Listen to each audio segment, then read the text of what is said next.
Public affairs programming on Look TV is underwritten by the generous support of Pinnell's Restaurant, classic Italian-American food since 1922, and Stored Tech, technology solutions for computers, networks, and phone. Stored Tech, your technology, our passion. 1922, Babe Ruth debuts with the Yankees. WGY signs on air. Exterminator wins the Saratoga Cup, and Pinnell's Restaurant opens its doors for the very first time. For 5 generations, Pinnell's has been preparing delicious Italian food, served in a comfortable, home-like setting where everyone is welcome. 90 years of authentic Italian recipes, 90 years of the freshest ingredients, and 90 years of the finest classic Italian dishes, all made daily by hand. Pinnell's Italian Restaurant, a Saratoga dining tradition since 1922. Most cybersecurity firms deal only with prevention, the systems that block hackers and viruses. Stored Tech knows the root cause is actually good people doing bad things. So we offer a security training program which includes certifying all participants to show they understand the basics. Technology solutions for computers, networks, and phones. Stored Tech, your technology, our passion. The Saratoga City Council meeting, an inside look at the decisions that affect you and our community.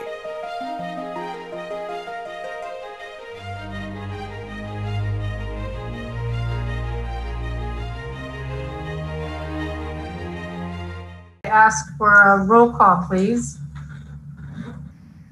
Commissioner Madigan? Lisa, I need to hear the council. Okay, hang on, sorry. Hang on, Michelle, just one second.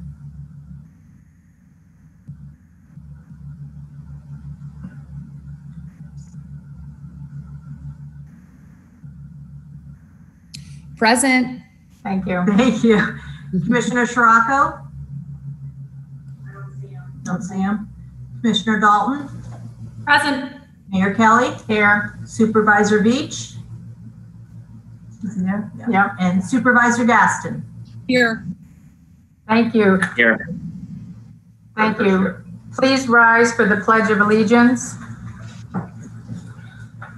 I pledge allegiance to the flag of the United States of America and to the republic for which it stands one nation under God, indivisible, with justice for all.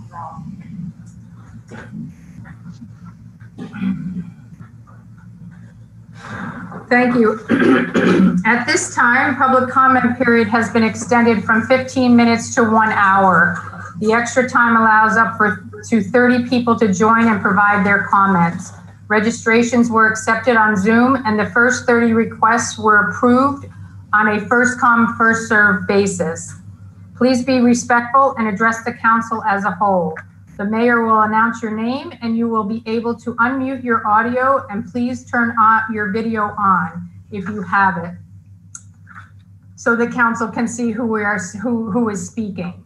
We ask that you keep your comments brief, up to 2 minutes. The city attorney will have a timer and will let us know when your time is up. At the end of your time, you will be removed from the Zoom meeting, and we will invite you to continue watching the meeting via live stream on our website. If you would like to submit your comments in writing, you may do so by regular or electronic mail or by providing it to the city clerk. Written comments must include your name and address in order to be placed on the record. And I do know that we did receive many comments by email, and they will be attached to the record.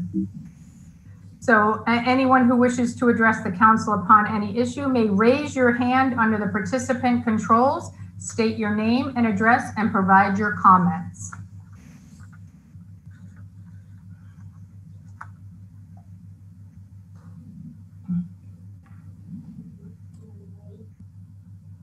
Okay, why isn't anybody raising their hands?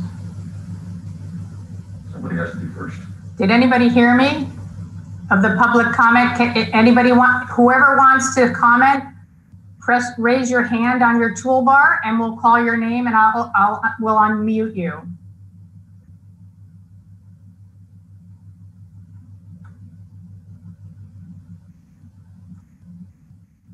Okay, so, all right, here's somebody. Abby. Okay. Abby, You will be unmuted and you're on. Thank you, Abby. Hi, my name's actually Adia. A friend Abby signed up for me. But this is in reference to the point on the agenda that I read that is referencing the demonstrations in Saratoga. I would just like to ask, and I'll just go through this fast. Commissioner Robin Dalton posted on her Facebook. Excuse me, I'm just going to tell you that this is public comment. This isn't a dialogue, so we won't be commenting back. So you can give your comments. I just want to make that clear to everybody. Oh. I'm aware. Thank you. Thank you for clarifying. Commissioner Robin Dalton posted on her Facebook page that, quote, no tear gas or rubber bullets were used in the Saratoga Springs Police Department during last night's protest in reference to the 30th. No injuries were reported. Does she stand by this statement despite the video footage and eyewitness testimony, as well as photographs that clearly show use of tear gas, rubber bullets, and assaults against protesters? And I'd also just like to know how you can justify blatant lies by one of your city officials. Thank you. Thank you for your comments. Can you give me your full name? I'm sorry. Can you unmute Abby again? Adia, I think it is. Adia Colors. Colors, C-O-L-O-R-S? C-U. C-U, thank you. Thank you, Adia. Yeah, okay. Okay, so people have to start raising their hands if they want to speak. Okay, thank you. Sergio? Amal, okay. Am I unmuted right now? Yes. Okay, so mine is in line with what Adia just raised. My comment / question, even though I know you said it's not a dialogue, I do think it's important to frame them as questions to hold you all accountable. How can you justify the actions of Saratoga Springs Police in supporting Blue Lives Matter rallies, several of whom physically assaulted Black Lives Matter protesters, many of which were Skidmore students? I think that that's a disgrace. I think you all need to be held accountable. I think SSPD has always been a disgrace, and this is just more proof of that. And I'm honestly ashamed to go to school in a town where this is existing. It exists in every town, but SSPD is notoriously racist. So that's my comment. Thank you. Her name is Emil Omer. No, it's Amal. Amal. Yeah. Amal, sorry. I'm so sorry. Thank you, Amal.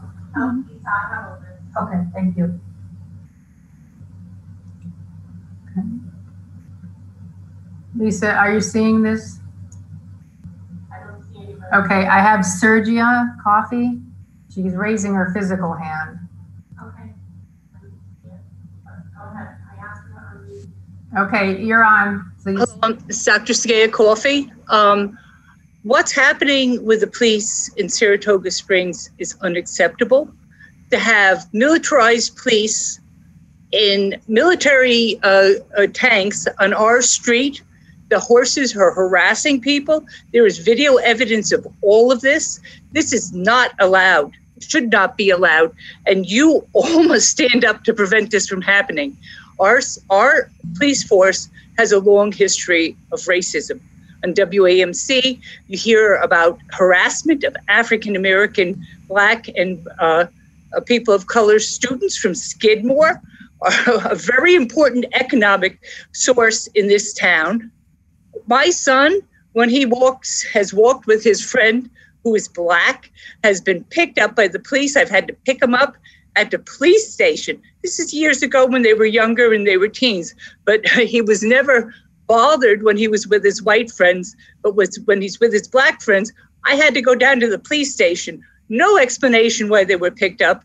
And excuse me, but my white privilege didn't let me understand that the only reason that they were picked up that day was because one of them was a person of color. So we hear this over and over again. And then to have a militarized response to peaceful protesters. I haven't been to that protest because of the COVID-19, but I've been to many protests in this town and to some of your meetings. And this is unacceptable on every single level. Look at what we're showing the world Saratoga Springs is about. Everyone should be ashamed, especially the sheriff with his military equipment, especially the militarized police. There's no excuse for it. It wasn't needed and it was unnecessary. Thank you. Thank you for your comments.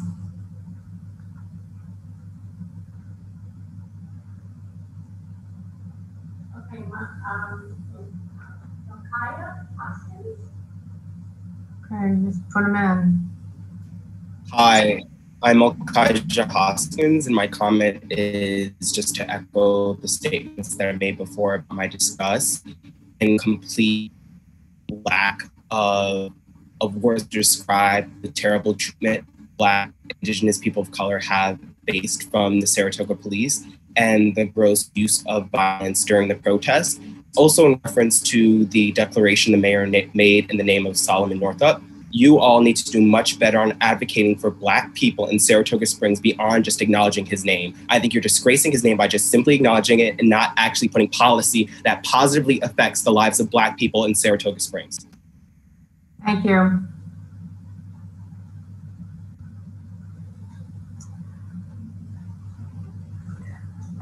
Evan, maybe? Lisa?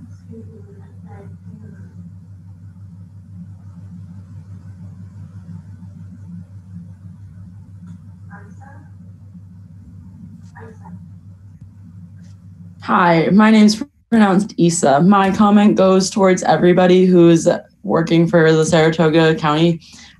Very much urging you to look at your community and county beyond just North Broadway.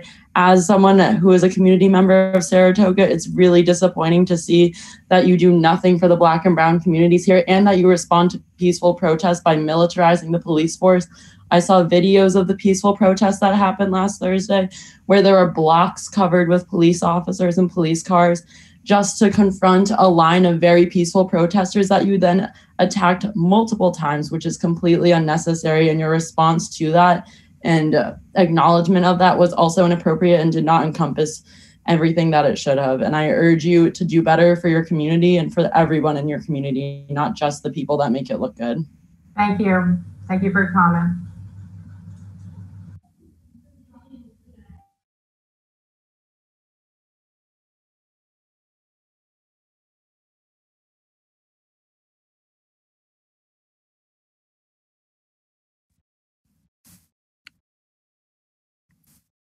Hi. I was asked to unmute. I'm not sure. So now I can't hear anyone. But in the statement issued by the SSPD, you list 7 instances of explicit language and hate speech and road blocking used by the Black Lives Matter protests. Used by the Black Lives Matter activists. However, none of these points include any mention of explicit language, roadblocking, fascist imagery, or violence that the Black and Blue rally used throughout their demonstration. How can you justify such blatantly biased and incorrect report of the events that transpired?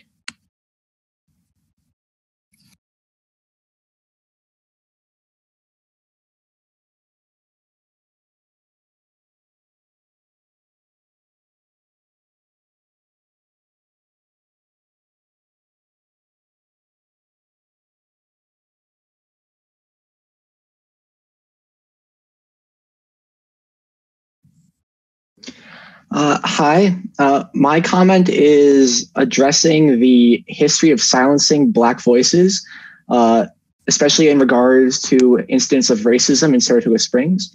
At the last public safety dialogue, voices for the Black Lives Matter movement and Black voices in general were silenced and muted on Zoom and not given time to speak and to make their point. I want to ask, are there any plans being made to listen to those voices instead of silencing and ignoring them?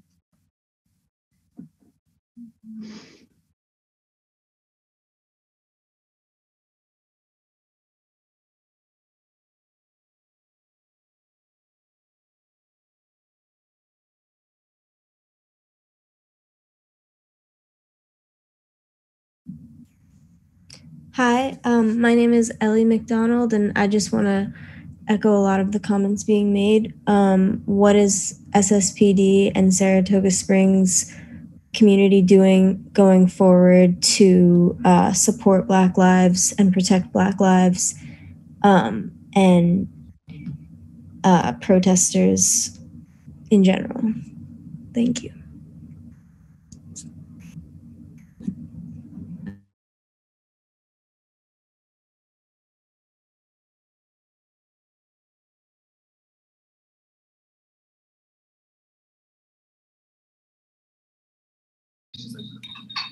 Hi, my name is Emily. Can you mute?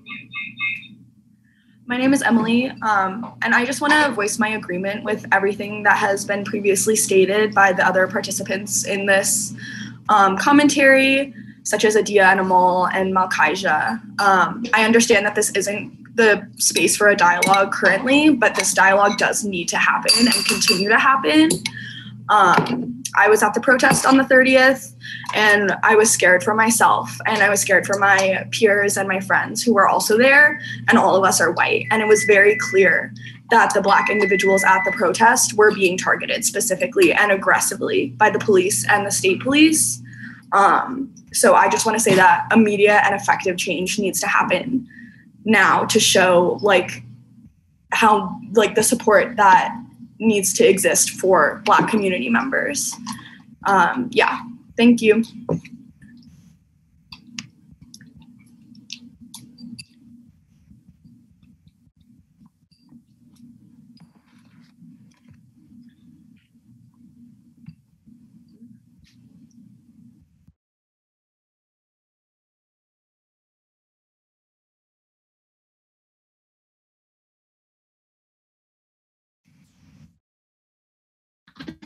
Hi, yes, this is Michael Salzman. I also would like to echo a lot of what's been said, and that I find it very disappointing that the city of Saratoga Springs has not taken responsibility for their part in the escalation of events on Thursday, July 30th.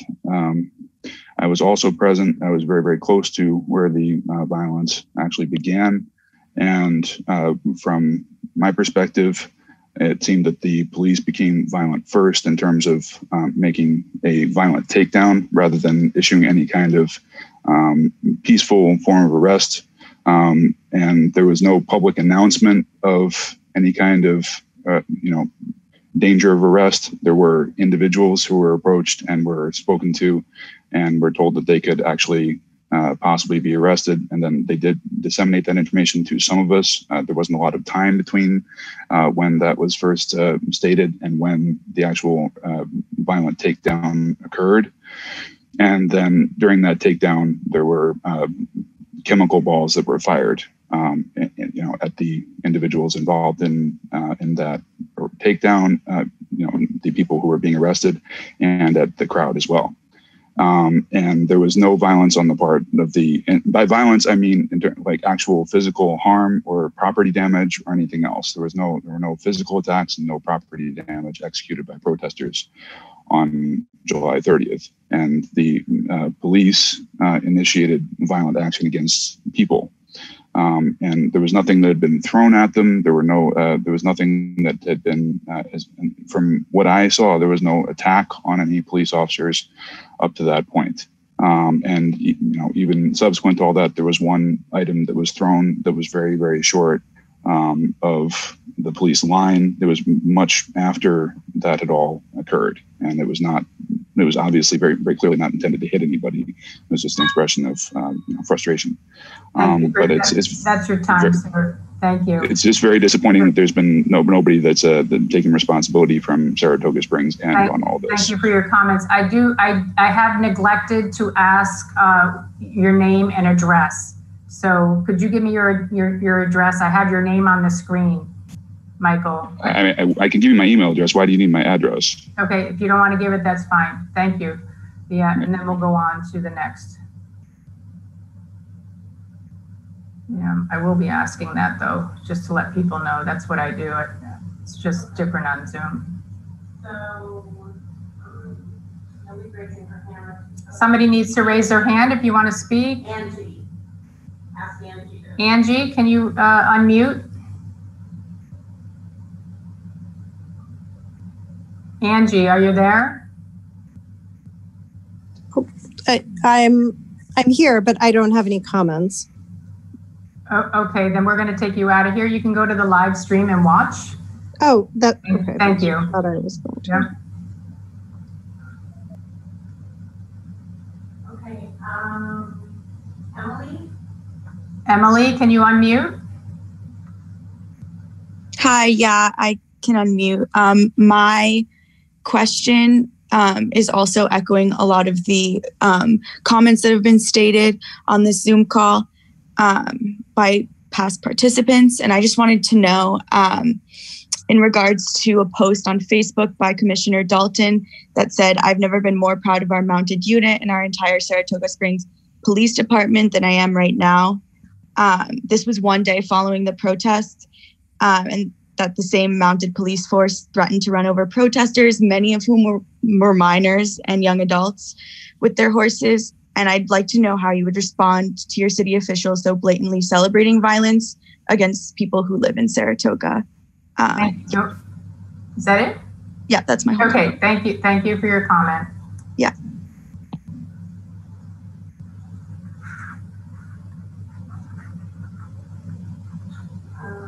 Jane Cole. Jane, can you unmute, please?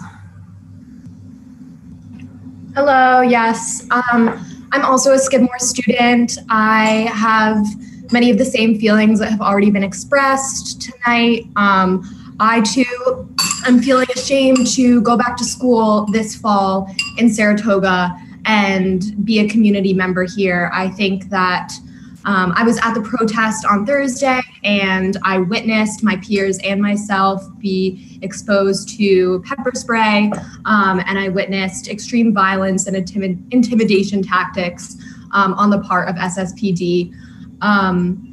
I think that it's extremely disappointing and infuriating, frankly, that the police press release regarding that night seems to tell lies. It does not match what I witnessed on Thursday. And I think that SSPD and Saratoga Springs City Council need to take accountability for what happened moving forward in order for any change to occur, which obviously is extremely necessary. Thank you. Thank you for your comment.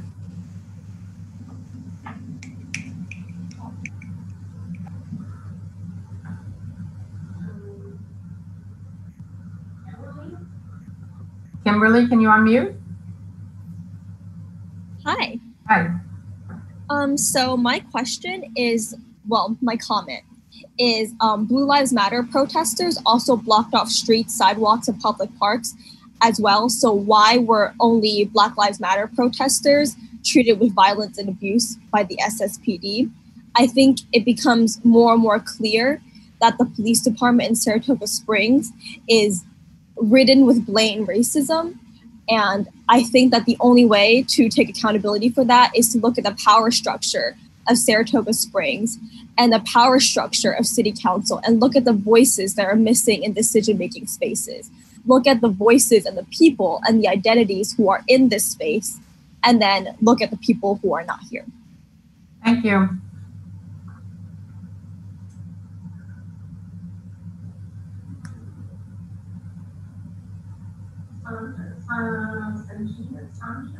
Sanjna, can you unmute, please? Hi, I'm here representing the Skidmore News. I just wanted to comment that Do you have video? Do you have video? I can't see you. Sure, 1 second. Thank you. Hi. I just wanted to comment about the Saratoga Police Department. I've seen them almost every day outside the police station in large groups, not wearing masks, not socially distancing. And they've been approaching and interacting with citizens not wearing masks. And I know you can't force anybody to be wearing a mask, but I think you should order them that they need to be wearing masks at the very least when they are on duty. A lot of community members are looking up to the police department and they follow them as role models, and I think they should be wearing masks. It protects everyone, it protects themselves, and it's really important. Robin Dalton, I'm also calling on your immediate resignation. You've shown a very clear bias towards Back the Blue, and you've shown complete disrespect to the Black Lives Matter protest and organizers, and it's very unfair, and I don't want a community safety commissioner who's going to show a bias towards community members. And toward, what? Say your name. Also, I'm on a friend's Zoom profile, so my name is actually Sadie Mills, and I'm a Skidmore student. Okay, thank you.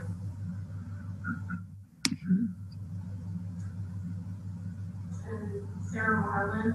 Sarah Marlin, can you unmute? Hi there. Hi. Just give me one second. Sorry. Yep, give me 1 second. Hi. Yeah, my name is Sarah Marlin. I'm a resident of Saratoga. I'm also a member of the Saratoga community. I've lived here for 22 years. I just am joining the meeting, so I apologize if this has already been mentioned, but in the statement issued by the SSPD, you listed 7 instances of explicit language and hate speech and roadblocking used by BLM activists.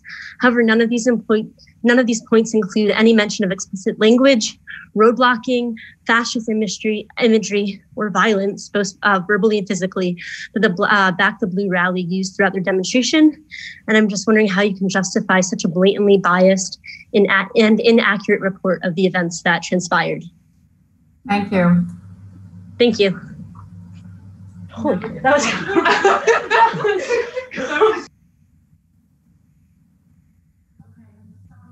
Josiah, waiting forward.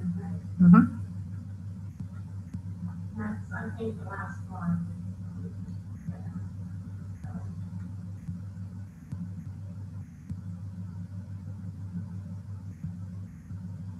Waiting to see who's joining. Here, she or she, I'm not sure.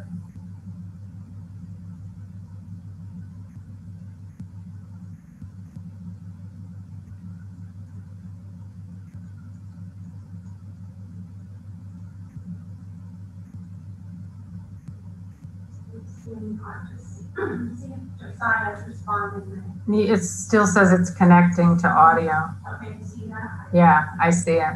Mm-hmm. Oh, I see.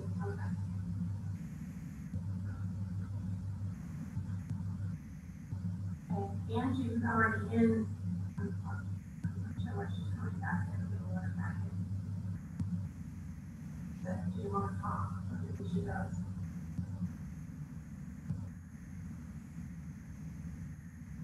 So ask Angie if she wants to talk now. Angie, are you commenting? Can you unmute so I can hear you? Oh, I'm sorry. I'm not. I'm okay. Then trying to get to the other meeting. Okay. I don't know if we can get Josiah in here.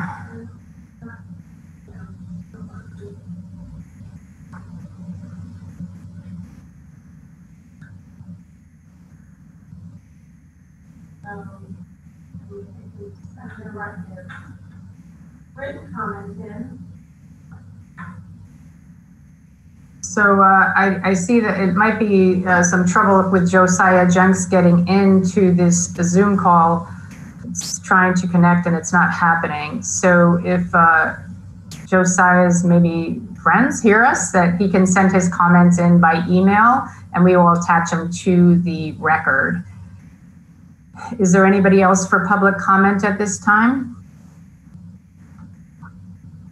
Okay, then we are going to move out of, I'm going to close public comment period and we'll move on to our agenda. There are no presentations at this meeting. We do not have any executive sessions. Our consent agenda, are there any comments or edits as published? I move that the City Council approve the consent agenda as included with this agenda. This is a motion. Is there a second?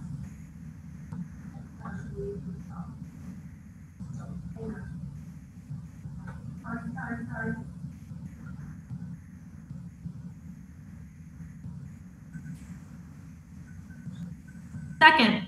Thank you. Any discussion? All those in favor say aye. Aye. Any opposed? The matter passes. At this time, we're going to move one item of Commissioner Dalton's to the top of the agenda. So I'll turn it over to Commissioner Dalton. Thank you, Mayor Kelly. I am going to move my announcement about the demonstrations in Saratoga Springs to the top of the agenda, and I appreciate your allowing me to do so. So I am going to read through the press release that went out today regarding the demonstrations and then add a few comments of my own. On 7/30/2020, the Saratoga Springs Police Department issued a press release on the outcome of the Back the Blue rally and a counter protest by Black Lives Matter and All of Us. This press release is intended to further supplement the July 30th release. The Back the Blue organizers had planned their event for more than a week. They communicated their intent and coordinated their demonstration with the city through their submission of a declaration of intent to demonstrate in accordance with Chapter 98 of the City Code. They stated it would be peaceful and requested the ability to march down Broadway. The Back the Blue organizers had also requested the opportunity to have their rally on the steps of City Hall. However, they were asked to abandon that idea because of the size of their group. The police department has accommodated many groups over the years who have requested the right to peacefully demonstrate and treats all requests equally. On the recommendation of the police department, Back the Blue organizers were given the opportunity to march down Broadway with the assistance of the police department, which is no different than any group that has protested, to Congress Park, where they could continue their rally. The Back the Blue organizers agreed to those conditions because of the safety concerns they could develop if all of their supporters spilled into the roadway in front of City Hall.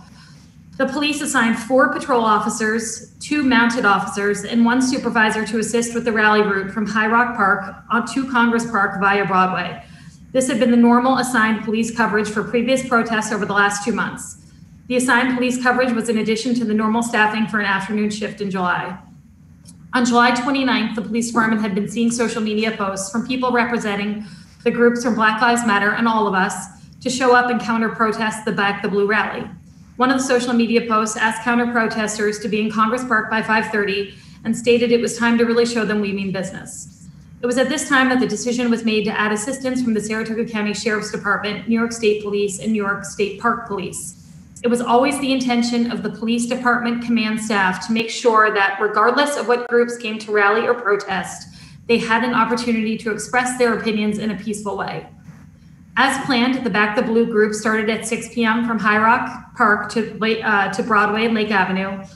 By the time the Black Lives Matter and All of Us group had formed in front of City Hall on the street, the Back the Blue group headed south on Broadway with the assistance of police, and once the last marchers had cleared the intersection of Broadway and Lake, the Black Lives Matter and All of Us group decided to follow them down to Broadway. Each group was trying to outdo the other with their respective message.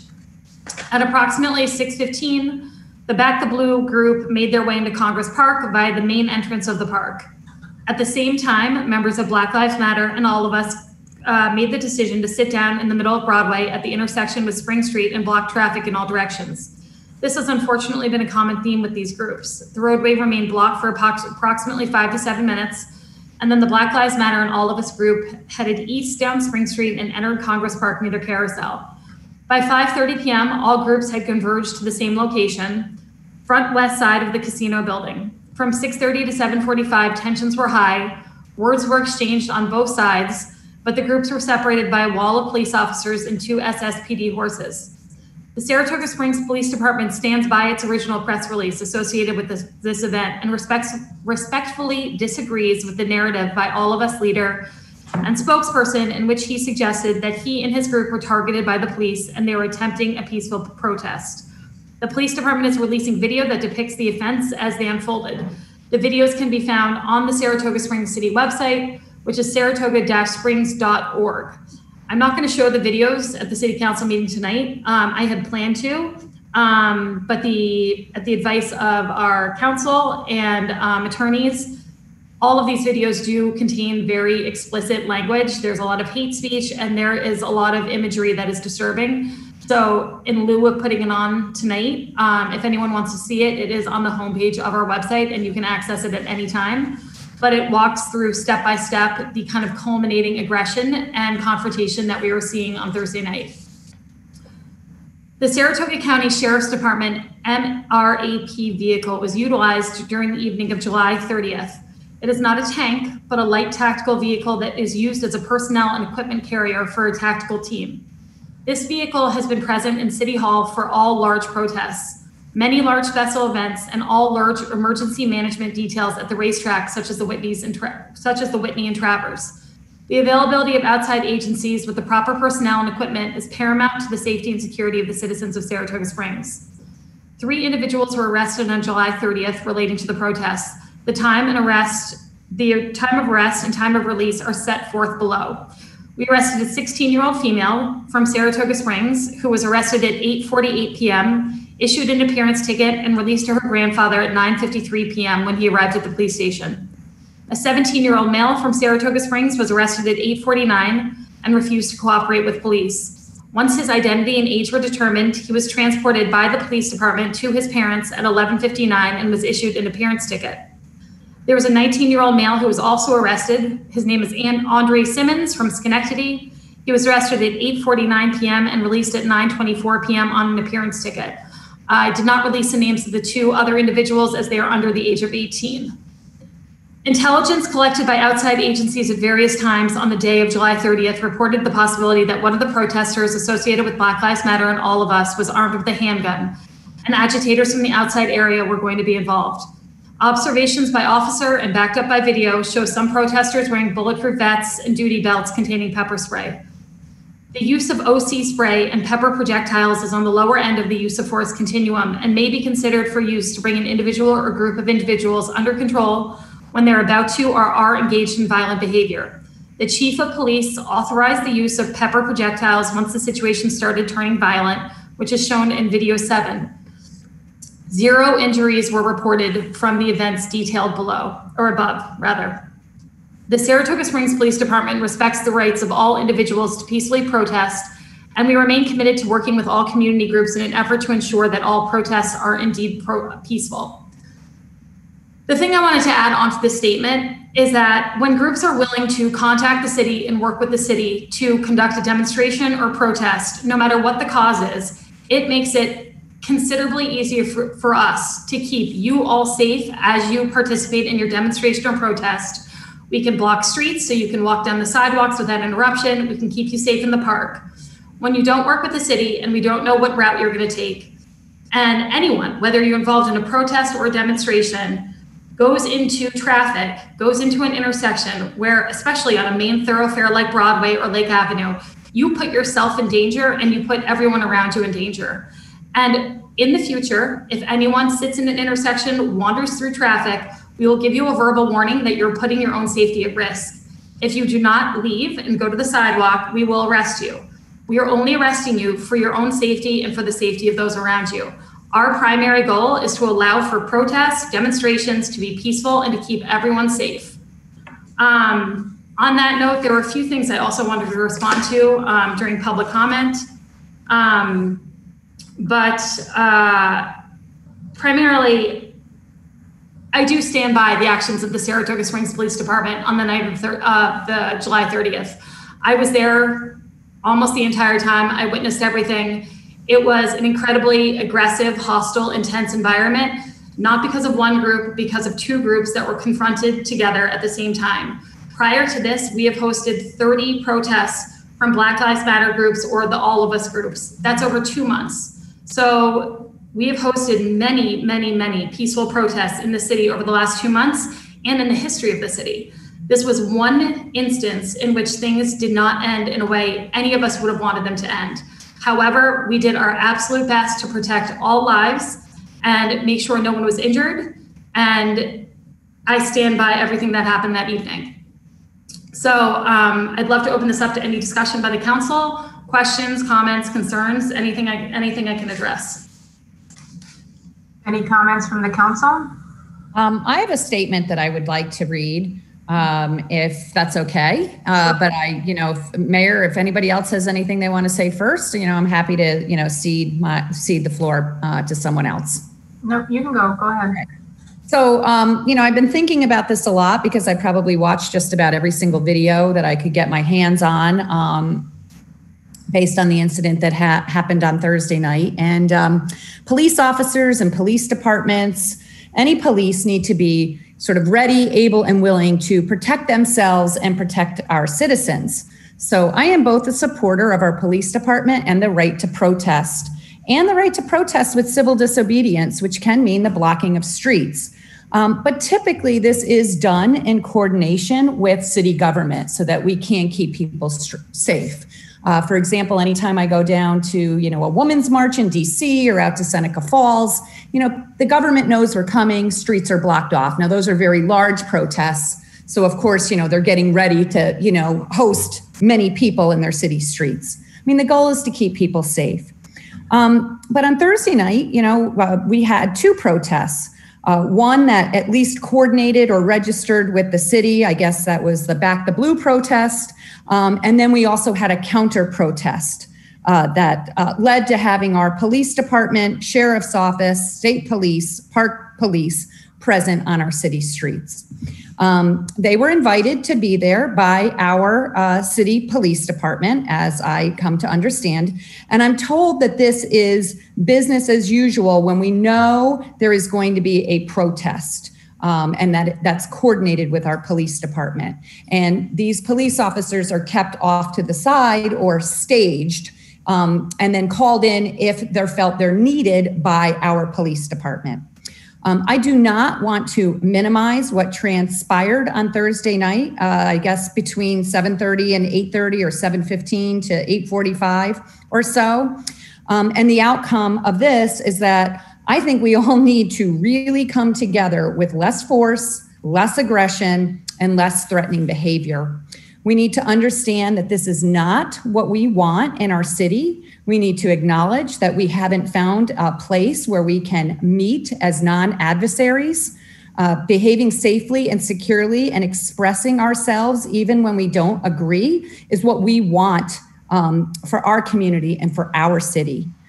We may never agree with each other, but we need to come together as a community. We need to temper our use of force and aggression, and we need to temper our responses to things that we might find are a bit aggressive.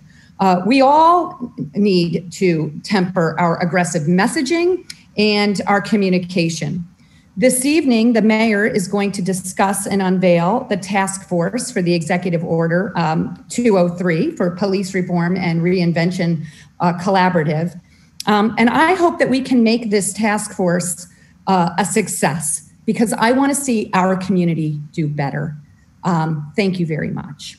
Thank you, Commissioner. And that is correct. That is on my agenda tonight, the Executive Order 203, New York State Police Reform and Reinvention Collaborative. I do also have one more thing to add, if it's all right. In 1 second, please. So with that being said, I have reached out to the MLK organization, and I've been in contact with them, and we are going to be meeting in another week and to discuss what happened and how we can move forward together. I've also been in contact with the president of Skidmore, Mark Connors, and we're doing the same thing up at Skidmore. So I have been reaching out to the community. I would love to see us all come together and sit at the table and see if we can work through this. I do believe that, we're all Saratogians, and we've lived in harmony for as a long time. And if we need to make changes, let's make them now. Now is the time. And that's why this executive order is so important. Thank you. Commissioner Dalton, you're on. I couldn't agree more. I agree with both Commissioner Madigan and Mayor Kelly's statements. I have been meeting with Black residents in our community for the last month and a half to hear their concerns, to talk about their experiences, and to see how I can take their voices and concerns and frustrations, and we can work together as a group to create the community that we all want to live in and feel safe in. And to that end, I have put together a group that is going to be a community outreach team. And I am inviting anyone from the public who wants to be a part of this solution to be on this team with us. If you're interested, you can email outreach@saratoga-springs.org. I will post more information on this online, but I just wanted to let people know tonight that I would love for everyone who is interested in this, passionate about this, upset about this, to be a part of the solution and work together with us to create a better community for all. So again, email outreach@saratoga-springs.org. And that about wraps it up for me. Thank you. Is that any other comments from the council? Okay, then we will move back to the mayor's department. My first item is a proclamation, Saratoga Hospital's 125th anniversary. Whereas back in the 19th century, most Americans received medical treatment at home. Doctors visited patients in their homes and even performed surgeries there. There were few hospitals outside of larger cities, and often they were poorly equipped and served patients who could not afford a personal doctor. To most Americans, a hospital was a place people went to die. The village of Saratoga Springs was no exception. For years, if a sick or injured person was deemed untreatable at home, he simply was taken to a designated room at the city police station. And whereas in 1895, a group of Saratoga Springs women had decided that there was a better way. The first Saratoga Emergency Hospital opened that year in the former residential home at the corner of West Harrison and Division Streets. In the years to follow, Saratoga Hospital would become a leading healthcare provider in our county, consistently ranking high in our state for award-winning, high-quality care. It features the best and newest technology and highly skilled practitioners. Above all, it is a place of professionalism, innovation, and hope. Now, therefore, I, Meg Kelly, Mayor of the City of Saratoga Springs, am pleased to join with my fellow Saratogians in expressing our thanks and appreciations to the doctors, nurses, technicians, medical professionals, administrators, volunteers, and staff of Saratoga Hospital, and congratulate them on the hospital's first 125 years of invaluable service to our community. My second item is a discussion and vote support Saratoga County's grant application to Capital District Trails Plan implementation. This is a discussion and vote to support the Saratoga County Planning's Department application for funding under the 2020-2021 Capital District Transportation Committee CDTC Trails Plan Implementation Program to study the feasibility of extending the Zim Smith Trail from the trail's current terminus on Oak Street in the town of Ballston to the Saratoga Spa State Park. I move that this City Council votes to support the Saratoga County's grant application to the Capital District Trails Plan implementation as included with this agenda. This is a motion. Is there a second? Second. Any discussion? The only thing I want to point out with trails, because I'm just getting feedback from some people about the maintenance and security of our trail system. So maybe at a future date, we can talk about, as we expand our trail system, ways to make sure we keep it safe and also tidy. I agree. All those in favor say aye. Aye. Any opposed? The matter passes. Okay. My next item is discussion and vote. Revocable license for city use of Saratoga Springs ice rinks, the ice rinks agreement template with updates revised. I move that the City Council approve the revocable license for the use of the City of Saratoga Springs ice rinks agreement template as included with this agenda. This is a motion. Is there a second? Second. Any discussion? All those in favor say aye. Aye. Any opposed? The matter passes. My next, I'm going to turn it over to Commissioner Madigan for an award of bid before my next item. Yes, I think that's this one. Award of bid. I'm reading the accounts agenda this evening. Commissioner Frank is not with us this evening. So his item number 4 is an award of bid, Vernon Ice Rink Chiller replacement to Postler and Jekyll Corp. Upon the recommendation of the Mayor's Department, I move to award the bid for the Vernon Ice Rink Chiller replacement to Postler and Jekyll Corp for an amount not to exceed $99,000. This is a motion. Is there a second? Second. Any discussion? All those in favor say aye. Aye. Any opposed? The matter passes. Thank you, Commissioner. Back to my fourth item, discussion and vote authorization for the mayor to sign contract with Postler Jekyll Corp for ice rink chiller. I move that the City Council authorize the mayor to sign a contract with Postler and Jekyll Corp for ice rink chiller as included with this agenda. This is a motion. Is there a second? Second. Any discussion? All those in favor say aye. Aye. Any opposed? The matter passes. My next item is discussion and vote authorization for the mayor to sign printer lease agreement with National Business Technologies for civil service. I move that the City Council authorize the mayor to sign a printer lease agreement with National Business Technologies civil service as included with this agenda. This is a motion. Is there a second? Second. Any discussion? All those in favor say aye. Aye. Any opposed? The matter passes. My next item is authorization for the mayor to sign printer lease agreement with National Business Technologies Building and Planning Department as included with this agenda. I move that the city council authorize the mayor to sign the agreement, authorize the mayor to sign printer lease agreement with National Business Technologies Building Planning as included with this agenda. This is the motion. Is there a second? Second. Any discussion? All those in favor say aye. Aye. Any opposed? The matter passes. My next item is discussion and vote COVID-19 Emergency Housing Assistance Program. Lindsay Connors in the Community Development Office emailed details of this program to the council on Monday. The COVID-19 Emergency Housing Assistance Program, to be administered by the city's Office of Community Development, was funded by the U.S. Department of Housing and Urban Development via the city's CARE Act block grant allocation. The department recognizes that preventing homelessness as well as rehousing our homeless population in a non-congregate setting is the best practice for the prevention and mitigation of the spread of COVID-19. The program will fund up to 3 months of emergency housing needs for low to moderate income Saratogians, preventing homelessness for those at risk, and rapid rehousing for those without adequate housing. The program also provides support to participating nonprofit human service providers who work with citizens in need of housing assistance to facilitate the application process and to provide supportive services during the experience of homelessness, eviction process, and housing stabilization period. I move that the City Council approve the COVID-19 Emergency Housing Assistance Program as included with this agenda. This is a motion. Is there a second? Second. Any discussion?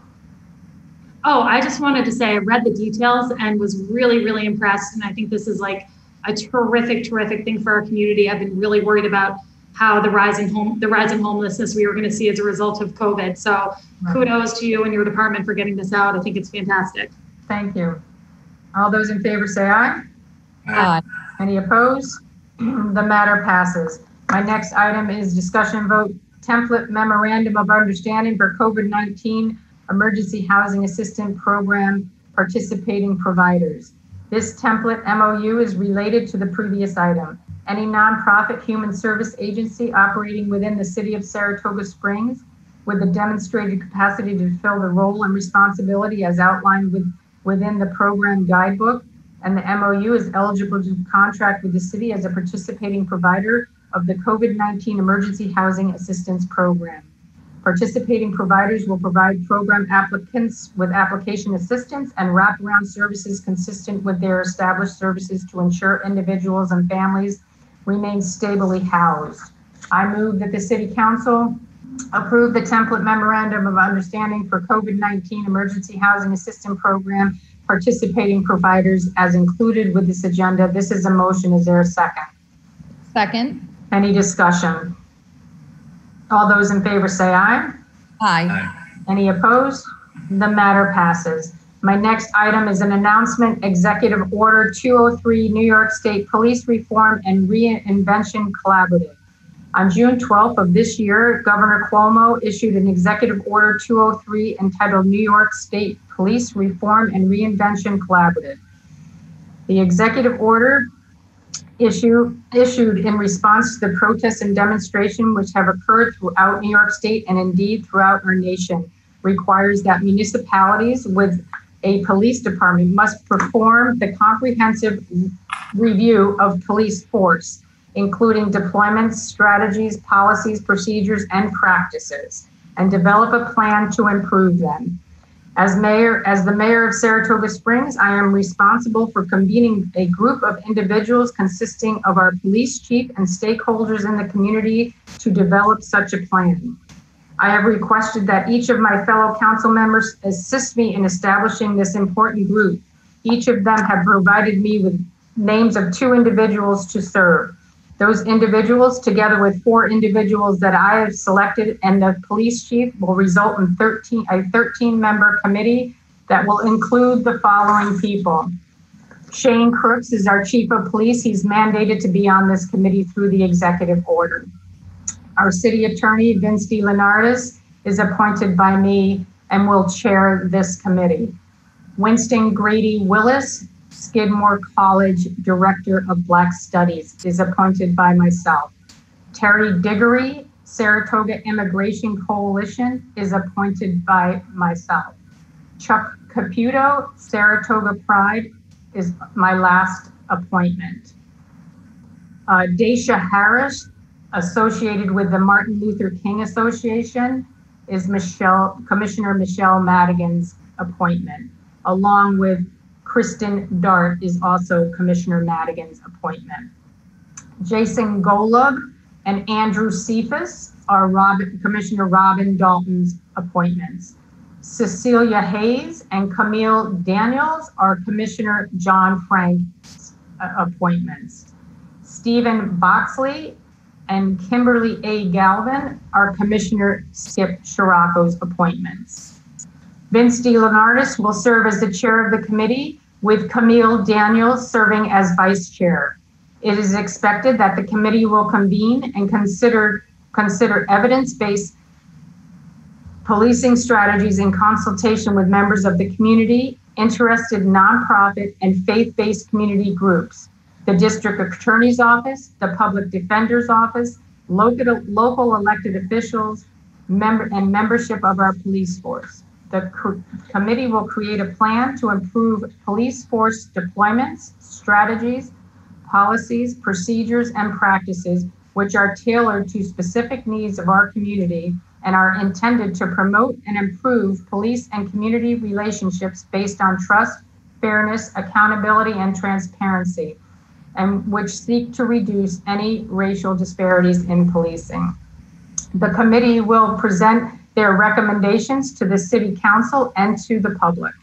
After consideration of all public comments and input, the City Council will be required to adopt a plan by local law or resolution on or before April 1, 2021, and implement the recommendations.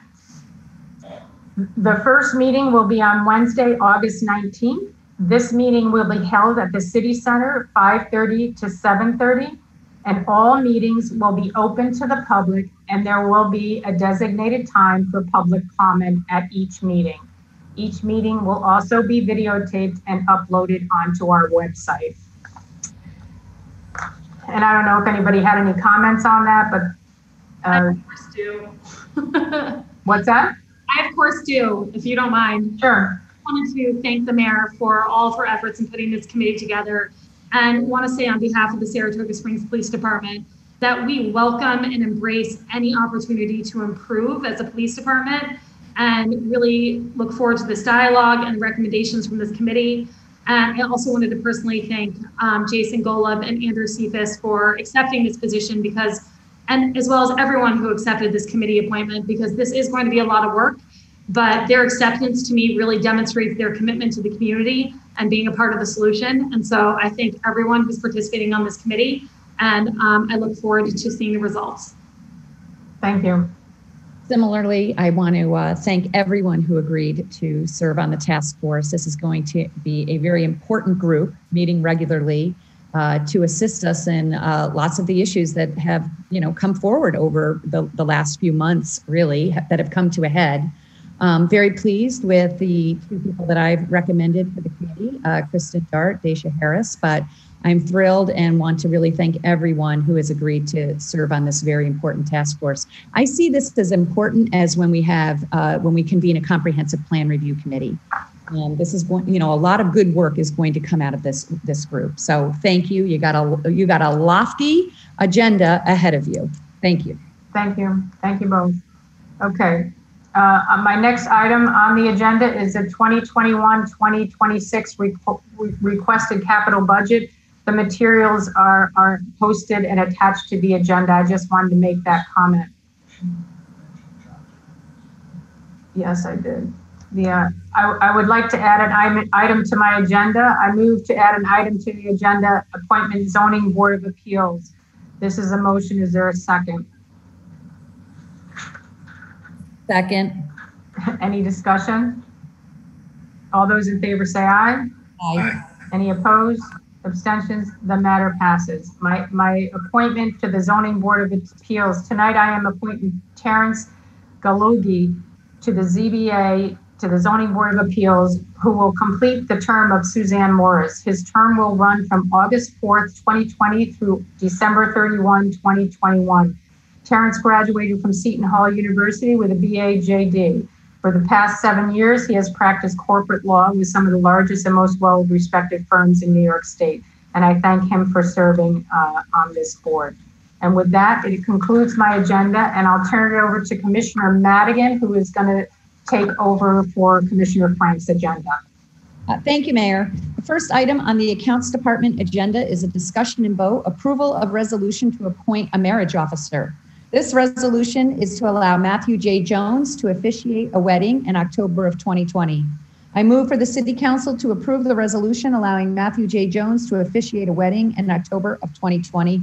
This is a motion. Is there a second? Second. Any discussion? All those in favor say aye. Aye. Aye. Any opposed? The matter passes. Item number 2 is an appointment, Commissioner of Deeds. Commissioner Frank is appointing 5 police officers listed with the agenda as Commissioner of Deeds. Item number 3 is a discussion and vote resolution to extend temporary outdoor seating areas to October 5th, 2020. Due to the success of the temporary outdoor seating, the Accounts Department would like to extend the resolution until October 5th of 2020. I move for the City Council to approve the resolution to extend the temporary outdoor seating to October 5th, 2020 as attached with the agenda. This is a motion. Is there a second? Second. Any discussion? I just want to thank DPW and Public Safety and the Accounts Department for, again, collaborating on this project, and especially our code enforcement officers who have been really fantastic working with businesses, and the committee that has been reviewing all of these outdoor plans. Everyone's done a magnificent job. It's been a Herculean effort, but I think it's really paid off. So thanks to everybody. Thank you. All those in favor say aye. Aye. Any opposed? The matter passes. So I just finished the accounts agenda and my agenda's up next, so I'll just keep going. Thank you, Commissioner. So item number 1 is an announcement, City and Community Mask Up Saratoga campaign. In connection with this announcement and to expedite this project, I presented for vote at the pre-agenda meeting yesterday morning, items number 4 and 9 on my agenda. These items include a transfer of funds to cover the campaign and authorization for the mayor to sign an agreement for marketing services. And I'll recap these as they appear on my agenda just briefly. But just to let the public know, we did convene a group that consisted of the Downtown Business Association, the Saratoga Chamber of Commerce, Discover Saratoga, and some other representatives so that we could start thinking about a Mask Up Saratoga signage campaign in our city streets. It's going very well. We actually already have material to look at, which is excellent. And we are considering and going to be doing some public service education announcements that we will share through social media of key stakeholders in our cities. We want to maybe do a PSA with some nurses, a PSA with the mayor, and some other key members of the community. I kind of want to do one with, has anybody seen Spidey out and about on the streets all masked up? I'd love to have Spidey do a PSA for us for masking up. It is serious. We are hoping that this fun and informative campaign will sort of unite us all together in something that's a little bit more exciting than, just having to wear your mask because of COVID. But really bring the community together around that, around this campaign, and using education to hopefully encourage people to wear masks and social distance and wash their hands. So a lot more good things to come. I don't know, Commissioner Dalton, you were at the meeting if you wanted to say. I just wanted to say yes, and I said this yesterday, and I know I'm full of a lot of thank yous tonight, but the Public Safety Department has wanted to do this for a while, but we've been completely overwhelmed. And so the fact that Commissioner Madigan stood up and said, I would take this on and lead this effort just means the world to me. And so I'm so grateful to her for organizing this. And I'm so excited about the imagery that we've come up with already, thanks to Baker PR and Commissioner Madigan. And I really think this is going to be a great thing for public health. So thank you, Commissioner Madigan. Thank you to everyone involved, Discover Saratoga, DBA, Chamber. I think this is going to be great. Excellent. And you know who I should be thanking? Deputy Commissioner Deirdre Ladd. Yes, thank you. Really push this through. It's a lot of work, so thank you very much. And if I haven't said it before, very happy to have you back. Thank you. She's here in my office with me. All right, so more information. We'll do a major unveiling, probably like a press conference once we have prototypes of all the signs designed. Okay, so item number 2, back to the day-to-day, is a presentation, second quarter 2020 financial report. The second quarter financial report, I provided much of this data with my regular updates on city finances. Please be aware that this includes dates regarding final cash collections actually received as of June 30th.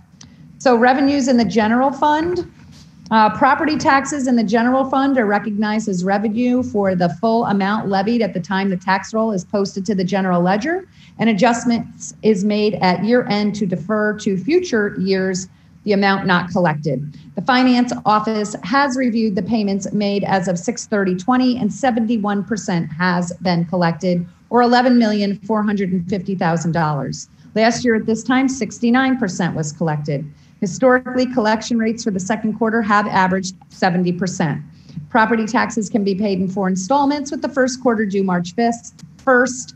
However, the city offers a discount of 2.25% if the full year is paid on or before March 1st. This accounts for the greater than 50% collection rate after only the second due date has passed. This quarter, slightly higher than normal collection rate may have to do with a law that denies basic STAR benefits for property owners with delinquent taxes. The city provided a list of delinquent taxpayers in late April to the county. The county then provided the list to New York State. New York State notified delinquent homeowners in May that they needed to pay their taxes in full within 30 days or they would lose their STAR benefit. On or about July 31st, New York State will notify assessors and county directors of properties not eligible for STAR in 2020. As of 6/30/20, many of the city's larger revenue items are received on a lag months after they have been earned. BLT was received on June 30th in the amount of $1,860,473. This was a 20% reduction. The city budgeted $2,325,592, so $465,118 has not been received. And at this time, the city is not certain when or if it will receive the remaining 20%. Sales tax figures include only 4 months, since May and June collections are not distributed to the city from New York State Taxation and Finance until July and August, respectively. The amount received on 6/30/20 was $3,303,771, and as of 6/30/19, it was $4,224,000. As of June 30th, actual sales tax received is down 22% from 2019. The city originally budgeted $13,550,000 for 2020. It was revised downward on 6/20/20 to $10,280,000, about a 24% reduction. Hotel occupancy tax is paid to the city from the county on a quarterly basis. The first quarterly payment for 2020 was received in April. The second will arrive in mid-July. At this time, occupancy tax receipts are $64,200, a decrease of $9,160, or 12% from 2019. This line is budgeted at $676,000, and I do not expect that to meet the budget.